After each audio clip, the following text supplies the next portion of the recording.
What's up, everyone? I have got to tell you this incredible hunting story.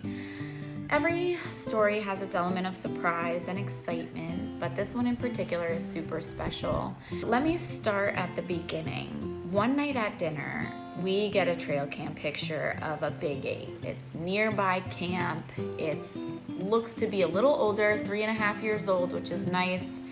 Nice wide rack outside the ears. What? You want to see it? All right, here it is. So obviously we're pretty excited. We start checking deer casts to see when the best hunting times are gonna be. And of course, in the next 3 weeks, the best, coldest hunting days are right at the end of this week. So we're excited to go out for archery. We kind of planned on going out for the weekend, but an added element to this story is that our niece, Nova, has been really expressing interest in archery, and we get her out to camp. And our first morning in the stand, we go out to this double wide and just enough room for both of us. It's chilly. It was a very good practice morning. Later that evening, we realize again, Nova's a first-time hunter. We might not want to be in the stand for too many hours. And we were kind of thinking that the deer were going to start moving later just based on what the weather was doing that day. Unfortunately, we were wrong. We get out to the food plot way too late. All the deer are already in, but we sneak in, we get some good views, we see some nice deer, possible shooters. One in particular, he had a really tall rack. He's an 8-point, super high, but probably still younger. We named him His Majesty. That was the nicest deer we had seen. So we end the night. I'm exhausted. I already feel like I've realigned the stars just to be there. And I wake up in the morning and I'm like, I don't feel like going out. But at the same time, I knew that we had set this whole thing up. If I put all that effort into just getting out to camp, I could not let that opportunity go to waste.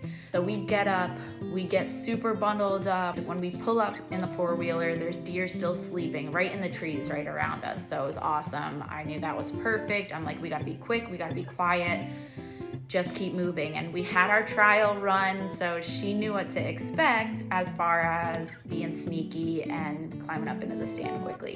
When we first got out into the stand, it was dark and foggy, and then the sun rises a little bit, some of the fog lifts, we see all the deer in the background, the bucks are fighting and making noise, the fog sets back in up to where we could only see probably 50 yards in front of us, but we knew where our 45-yard mark was. When a buck came walking in, Nova taps me and she's like, that's a buck. But I had to get my binoculars on him and I'm like, oh wow, this is a shooter. The thing was, it wasn't His Majesty. I look over at Nova and I'm like, what do you think? This is gonna be totally up to you if you're comfortable with it.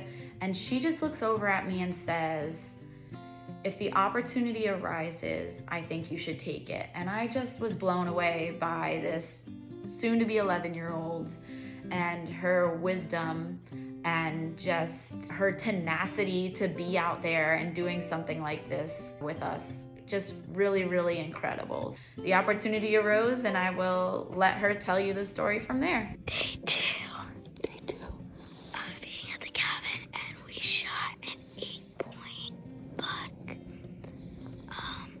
He is lying in the field right now. And you gotta shot him a little bit back, so it's gonna take him a little while to fully die, but I'm excited to see him up close. See what he actually looks like. I know he won't be so crazy anymore.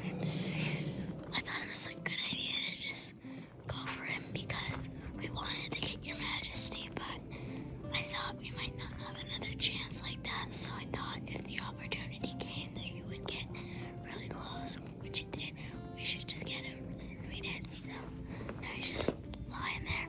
He looks pretty dead to me now. Hi. Okay, so we got the deer. The deer was right about here. He was like 45 yards away from the tree stand over there. And then he started walking over here to hang out with his girlfriend. And his arrow fell out. See that blood? There's blood on that arrow. Oh my god. coming up to the deer, and ew, that's bloody. He looks a mess. I don't see really any blood on the ground. Here we go. Oh, actually, right here's some blood. Look at those antlers. That's so cool. Look at that. 1, 2, 3, 4, 5, 6, 7, 8. It's an 8 point, 4 on each side. This is pretty cool. Thank you, dear. Thank you for feeding the family. Thank you. We always express gratitude for our hunts.